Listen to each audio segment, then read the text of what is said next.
brothers and sisters who have gathered here. I thank you all on behalf of India. I thank you, Monique and Claire, for inviting me here and creating an opportunity to see you all. I have seen once again, after 1 year, people whom I met, and I remember the great affection they showered upon me, and I see them again with the same affection. I am very happy to see you once again. Today's subject is very deep, but at the same time very important and very interesting if we know how to make an approach. But if we do not know how to make a proper approach towards it, it is very, very difficult and teasing to the mind.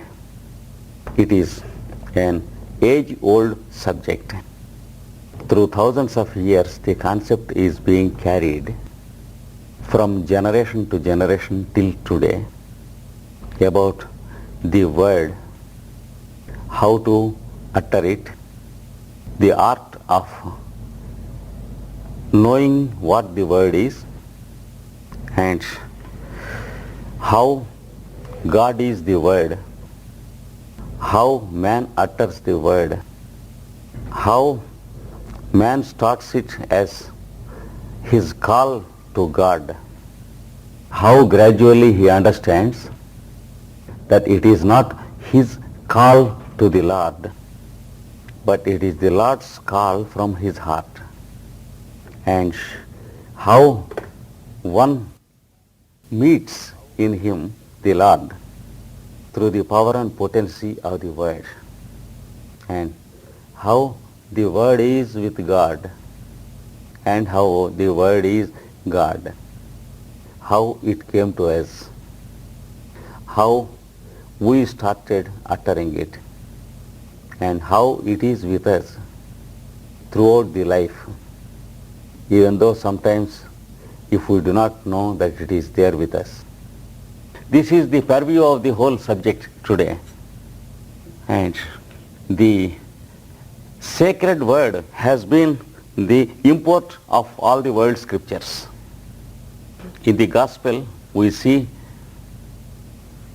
a sentence. First there was the word was with God, the word was God, and then the gospel proceeds.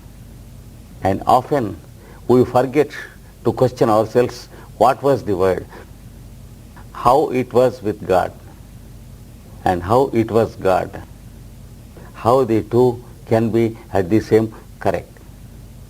If something is with you, for example this bottle is with me, how can it be myself? Anything that is with you cannot be yourself. It can be yours, but the word is quite different. It was with God. At the same time it was God. How these two things are possible, we have to understand today. And what the word is, we have to try to understand today. First of all, we easily understand from this sentence that it is speaking about God, and God creating this world is the process which is commented upon in this sentence. Let us imagine how God created the world. That is what a father said to a son. Then the son said, Father, how can I believe that God created this world before you can show me God and prove the existence of God?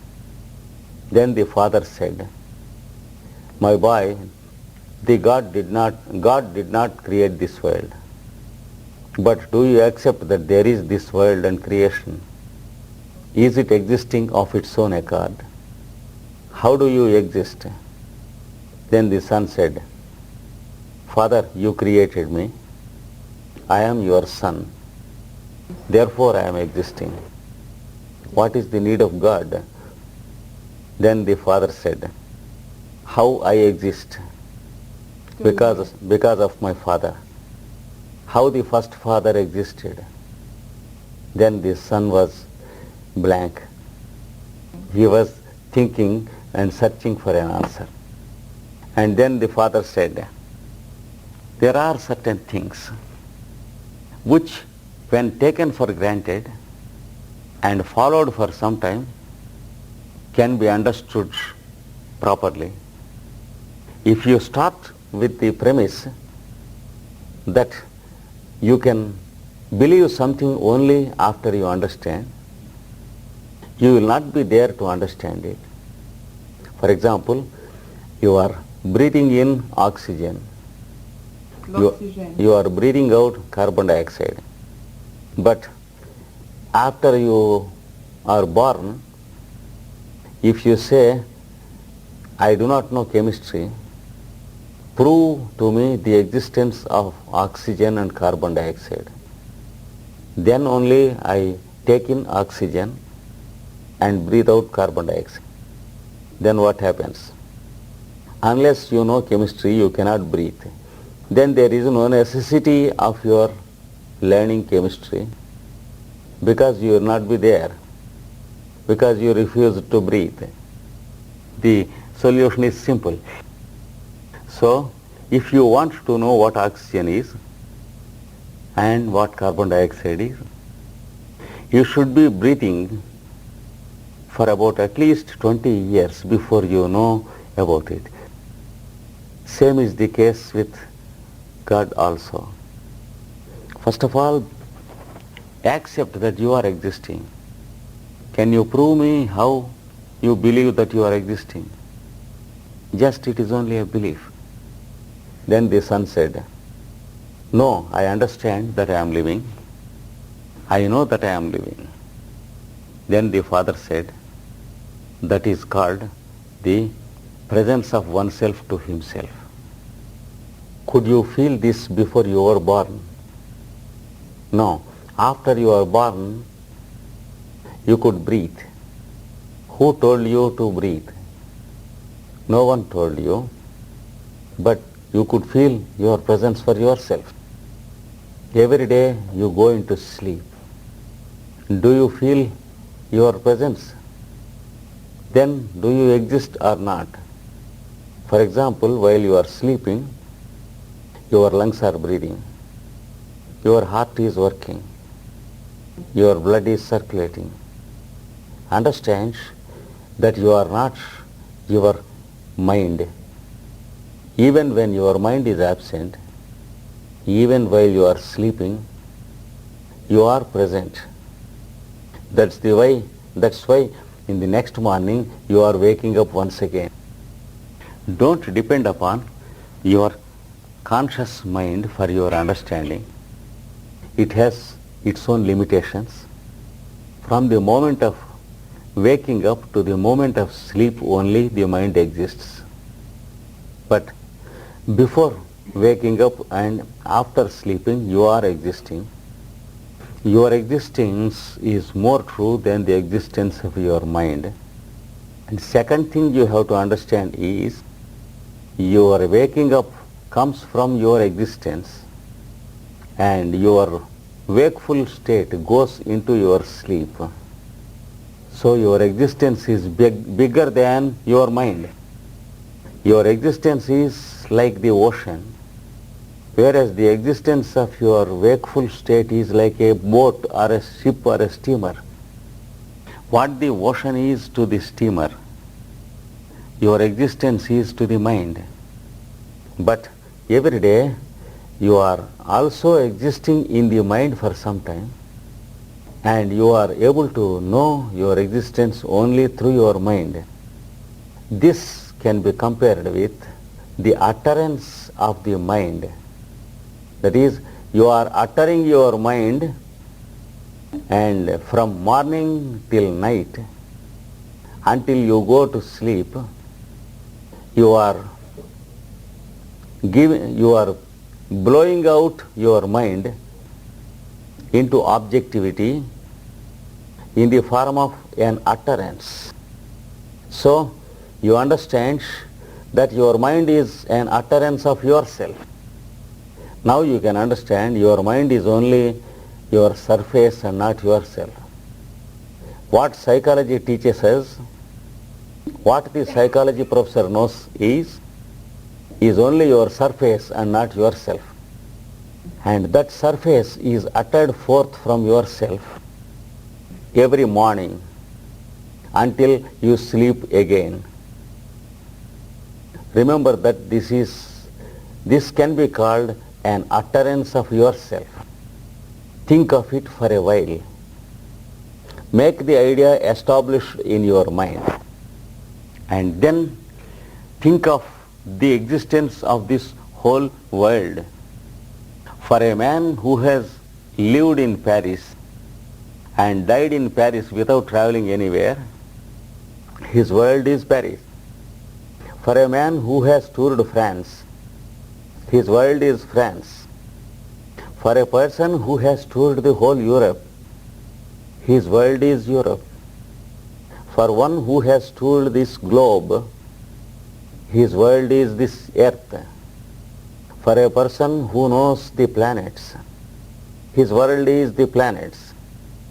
For a person who knows something about the solar system, his world is this solar system.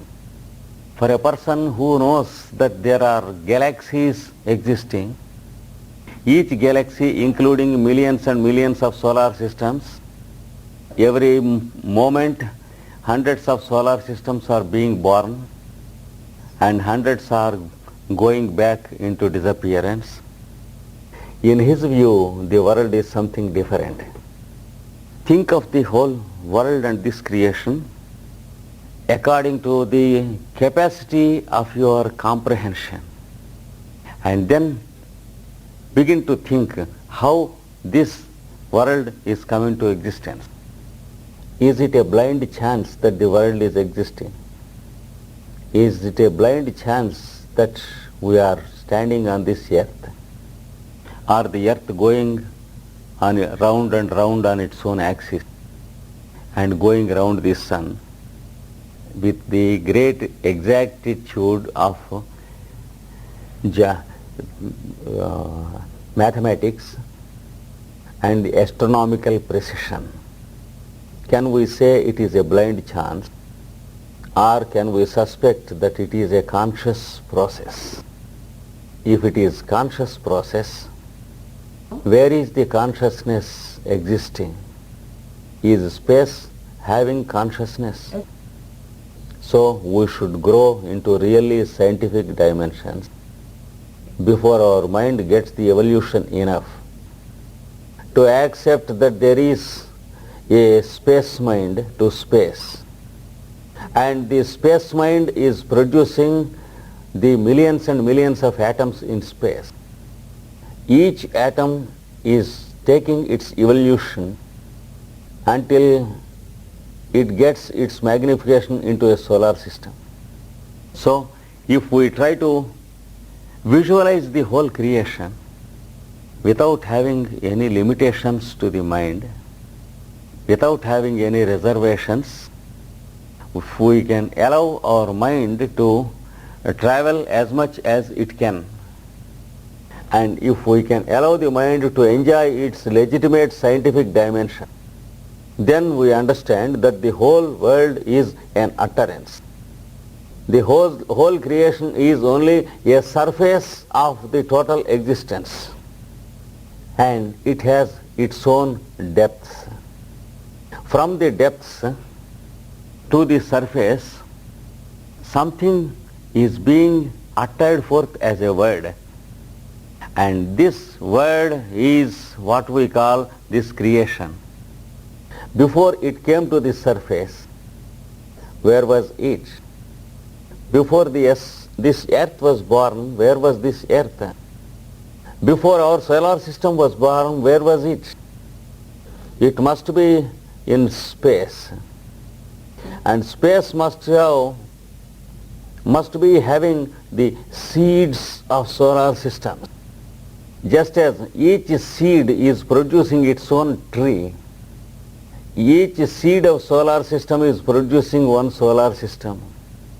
And just as a tree is grown to its fullness, a solar system is growing into the many planets. Each planet is once again producing its own atoms. Each atom taking its own story of evolution until it forms a fruit of the tree of creation. And then the fruit is producing the seeds once again, the seeds of the future solar system, to be distributed into space, to wait for the date of their germination once again. So there is a great story behind it. And at every step, this seed is uttering forth the tree. We can understand the growth of a tree as the utterance of the seed. In the same way, we can understand this whole creation as the utterance of something more true in its bottom. From the bottommost levels of depths to the surface, this whole creation is being uttered forth. Can't we understand it as a word that is being uttered? Can't we compare it with a word which is being uttered? And in fact, what is the word which we are uttering? The word has two aspects.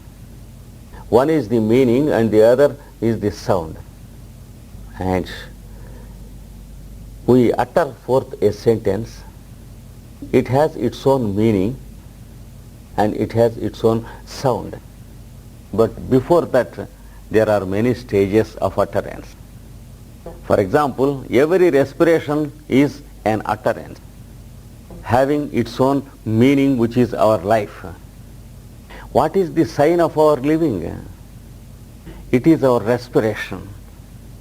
When we are breathing, we understand that we are living.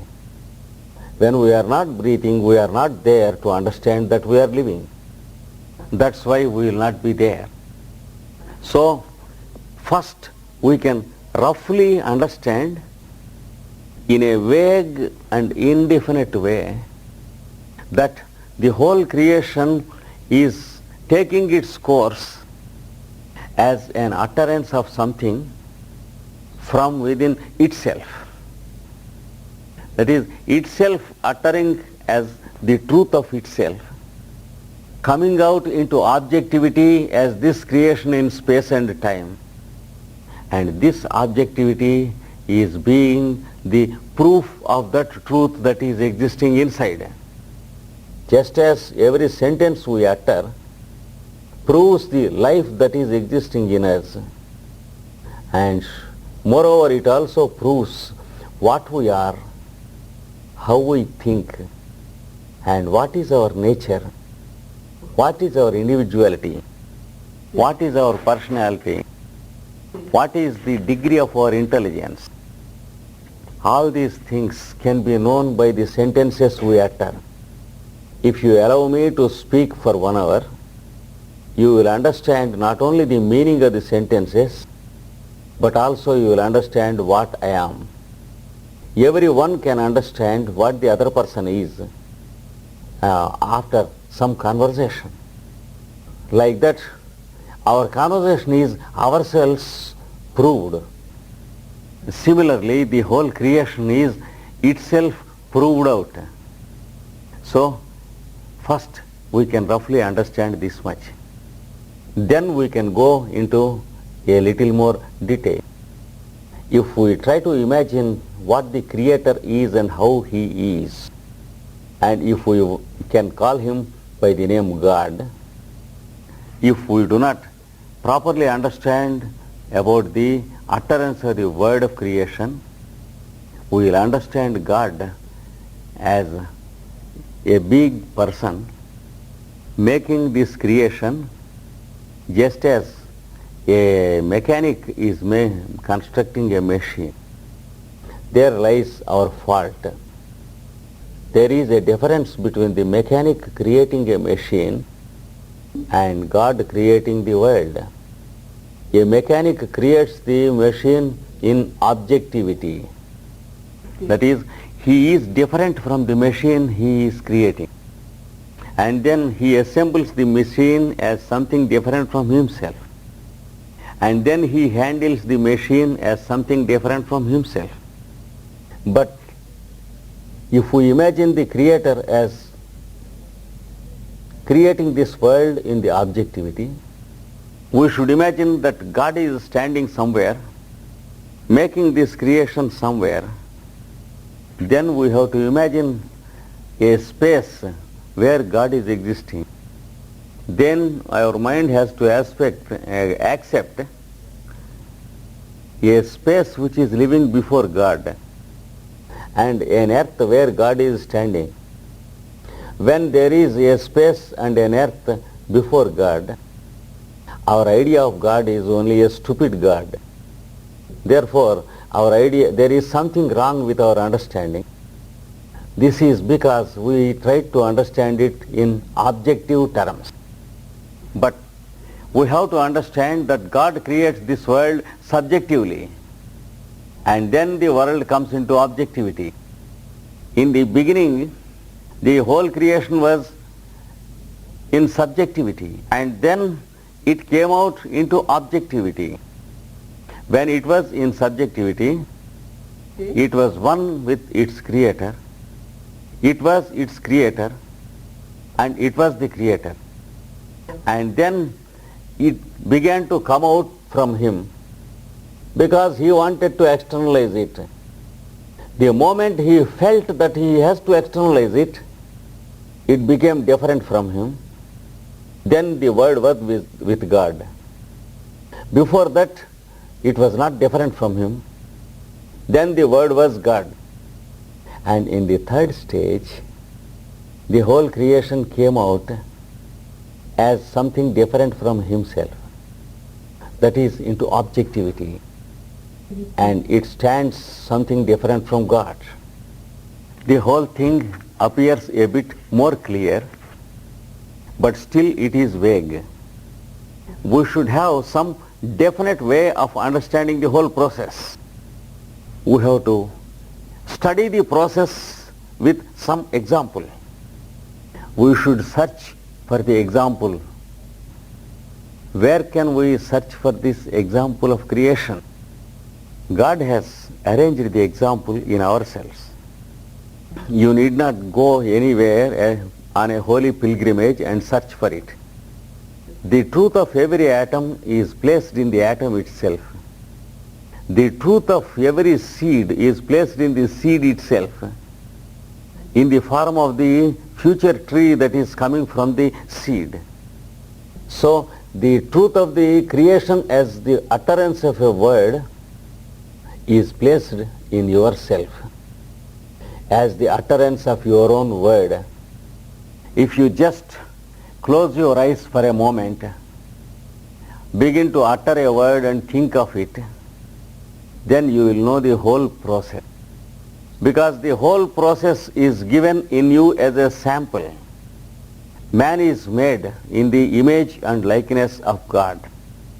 That's why you have to look only into yourself but not outside.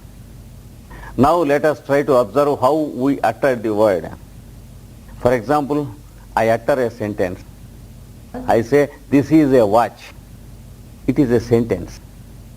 It can be called a vocal sentence because I have uttered it out vocally. And it can also be called a sentence in English. Similarly, a Frenchman has a French sentence. Just as I say, this is a watch. The French gentleman says, this is a watch in his own language. The German says the German sentence. So every language has its sentence. So what we utter forth is a language vocal sentence. If I say this is a watch, it is a vocal English sentence, a vocal language sentence. Before I utter this, I should utter it in my mind. Otherwise, can I utter it out? So there should be another sentence before I uttered this sentence out. It should also be exactly the same sentence.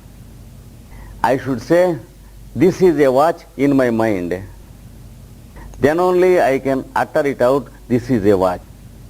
So before the uttered sentence came out, there was the same sentence in the form of a mental sentence. We can call it mental language sentence. So we have two phases of uttering a sentence. Unless there are these two phases, we cannot utter it out through our vocal cord. Let us examine the sentence a little more. Before I say to myself in my mind, this is a watch, I should say it is in my thought, without the English language. Similarly, a Frenchman should think as a thought, and then only he can translate it into French. So, the human being of any language on this earth thinks the sentence as a thought and then translates it into his language, and then he utters it out through vocal cords. So we have the third sentence, that is the thought sentence. It is neither vocal sentence nor language sentence, but it is a sentence of thought. So it should come out as the language mental sentence. Then it comes out as the language vocal sentence. So we could understand three stages of the utterance of a sentence, and every sentence we utter, every word we utter should necessarily exist in these three stages of utterance. I will write them on the board and make the three stages more clear. The first one, vocal language sentence. Before that, mental language sentence. Before that, mental sentence beyond language.